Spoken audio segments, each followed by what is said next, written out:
Naniniwala ba kayo dun sa idea na stay genuine because tables will always turn?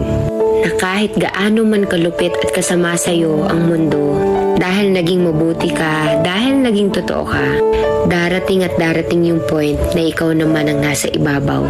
Na kahit super effort yung iba para ibaba ka, wala silang magagawa kasi aangat at aangat ka.